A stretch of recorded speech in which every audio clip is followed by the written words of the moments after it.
আউযুবিল্লাহি মিনাশ শাইতানির রাজিম বিসমিল্লাহির রহমানির রহিম।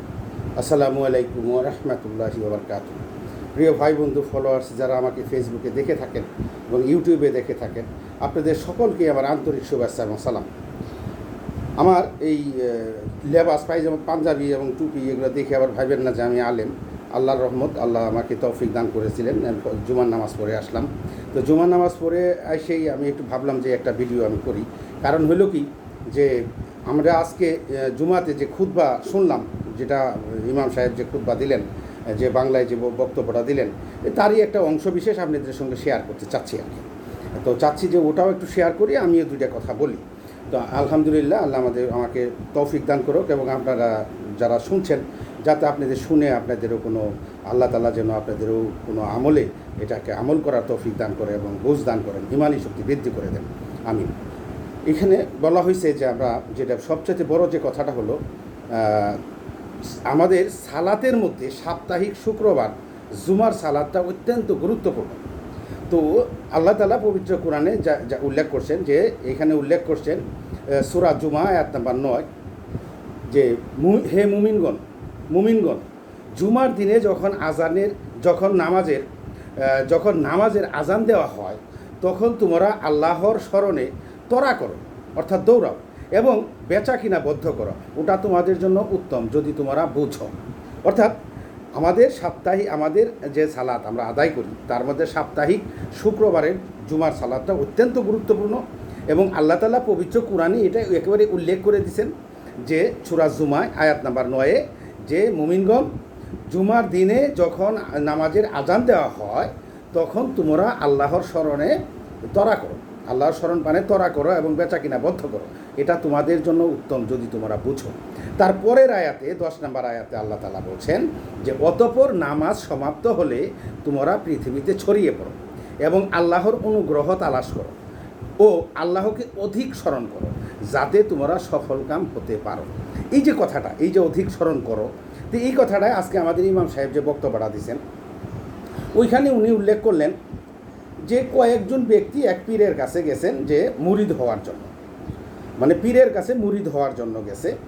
তো পীর তখন কাকে মুরিদ করবেন, কিভাবে মুরিদ করবেন, এটা পরীক্ষা করার জন্য উনি কি কাজ করলেন, উনি ওই যে কয়জন গেছে প্রত্যেকজনকেই একটা করে মুরগি আর একটা করে ধারালো চাকু দিছে, দিয়ে বলছে যে তোমরা এটা একটু এমন জায়গায় গিয়ে জবাই করে আনো যেন কেউ না দেখে, এমন জায়গায় গিয়ে জবাই করে আনো যেন এটা কেউ না দেখে।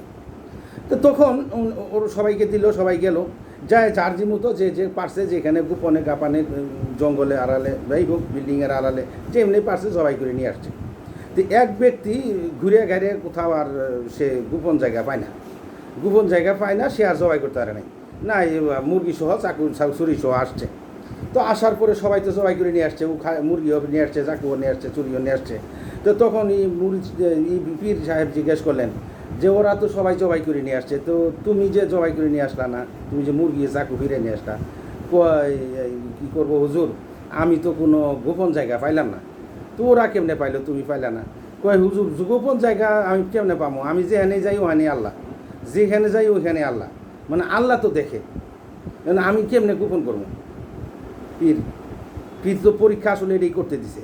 তো পীরের কথা হইলো, যা ঠিক আছে, তুমি তো তুমি মুরিদ হওয়ার যোগ্যতা রাখো।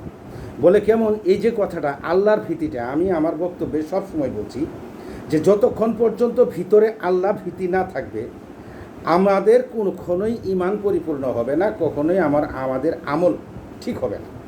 আল্লাহ ভীতি সবসময় থাকতে হবে এবং আল্লাহ যে আমাদের সঙ্গে উপস্থিত, সর্বসময় আল্লাহ আছেন, দেখেন, সবসময় আছেন, এই জিনিসটা বিশ্বাস করতে হবে।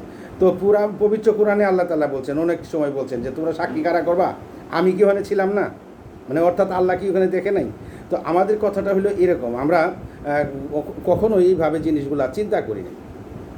তো এইখানে পবিত্র কোরআনে আরেকটা আয়াত আসছে, আমি আয়াতটা আপনাদেরকে শোনাই। সেটা হলো যে সূরা তাওবা আয়াত নাম্বার হলো আপনার 18। এইখানে আল্লাহ বলছেন, নিঃসন্দেহে তারাই আল্লাহর মসজিদ আবাদ করবে যারা ঈমান এনেছে এবং আল্লাহর প্রতি ও শেষ দিবসের প্রতি, এবং কায়েম করেছে নামাজ ও আদায় করে যাকাত, আল্লাহ ব্যতীত আর কাউকে ভয় করে না। অতএব আশা করা যায় তারা হেদায়েত প্রাপ্তদের অন্তর্ভুক্ত হবে। তাহলে কারা হেদায়েত প্রাপ্তদের অন্তর্ভুক্ত হবে? এই যে যারা আল্লাহকে ভয় করে মসজিদে যায়, নামাজ কায়েম করে, জাকাত আদায় করে, আল্লাহকে সর্বাবস্থায় ভয় করে, এরাই সফল কাম। অতএব আল্লাহ আমাদেরকে বুঝদান করো। আমি চাই যেন আমাদের অন্তরে সবসময় আল্লাহর ভয়টা কাজ করে। এটাই হলো সবচেয়ে বড় কথা। আর আমরা আসলে আল্লাহর আয়াতকে বিশ্বাস করি না। আমাদের কীরকম ইমানদার এটা বলে, ভাই ঠিক আছে অনেকেই নামাজ পড়ে না, এই যে এখন আসলাম অনেক ভাই দেখলাম মসজিদে নামাজ পড়ে নাই, নামাজ পড়তে যায় নাই জুমার দিন, অথচ দোকানে বসে চা খাইতেছে, গল্প করতেছে, অনেক ভাই নামাজে যায় নাই। তো এটা হলো কি, আল্লাহ তালা যাকে হেদায়েত দান করবেন, আল্লাহ তালাকে যাকে চান সেই তো পারবে, অন্য কেউ পারবে না। তারপরেও আমাদের বলার কথা, দেখার কথা, এইখানে তো আর তেমন কিছু না। তো যাই হোক, এখানে আরও কিছু কথা আছে, সেই কথার মধ্যে আমি যাচ্ছি না, ভিডিওটা বড় হয়ে যাবে। তো আমার কথা হলো যে আল্লাহ আমাদেরকে তৌফিক দান করুক, ইমানি শক্তি বৃদ্ধি করুক, যাতে আল্লাহর উপর ভরসা রাখতে পারি, আল্লাহর ভয় অন্তরে পোষণ করতে পারি এবং নেক কাজগুলা করতে পারি। একটা আসছিল, একটা হাদিসে আসছিল, বলছিল যে এটা ভাগ্যতে লিখে দেওয়া যায়, ফেরেশতা জন্মের আগেই মাতৃগর্ভে লিখে দেওয়া যায় কে সৎ কাজ করবে আর কে সৎ কাজ করবে না, এটা লিখে দেওয়া যায়। একটা ব্যক্তি দেখা যাচ্ছে প্রচুর সৎ কাজ করতেছে, কিন্তু সে জাহান্নামী, কিন্তু প্রচুর সৎ কাজ করতেছে। শেষে যায় দেখবেন যে সে মৃত্যুর আগে আগে সে যত সব কাফেরি কাজ করতেছে, যত সব জাহান্নামের কাজ করতেছে। আবার একটা ব্যক্তি সারা জীবন অন্যায় করে যাচ্ছে, জাহান্নামের কাজ করতে পারে নাই, জান্নাতির কাজ করতেছে, মানে নাফরমানি করতেছে। এমন এক সময় যায় আল্লাহ তাকে তৌফিক দান করবেন যে সমস্ত জান্নাতের কাজ করতেছে, সে জান্নাতি হওয়ার কাজ করতেছে, তার মধ্যে জান্নাতে যাওয়ার ফারাক থাকবে মাত্র একা। তো এই যে ব্যাপারটা, এইটা হাদিসে আসছে। আল্লাহ তালা আমাদেরকে তৌফিক দান করুক। তবে আমাদেরকে স্মরণ রাখতে হবে, এটা সবাই তো আর আমার ভিডিও ফলো করবেন না, যারা আছে সেগুলা শুনে এই কান দিয়ে শুনবেন, এই কান দিয়ে বের করে দিবেন। তবে যারা আল্লাহ তালা যাদেরকে হেদায়েত দান করবেন, যারা আল্লাহকে ভয় পায় এবং জান্নাত পেতে চায়, আখিরাতকে বিশ্বাস করে, তারাই এটাকে বিশ্বাস করবে, মানবে। আল্লাহ তাদেরকে তৌফিক দান করুক, বুঝ দান করুক। আসসালামু আলাইকুম ওয়া রাহমাতুল্লাহি ওয়া বারাকাতুহু।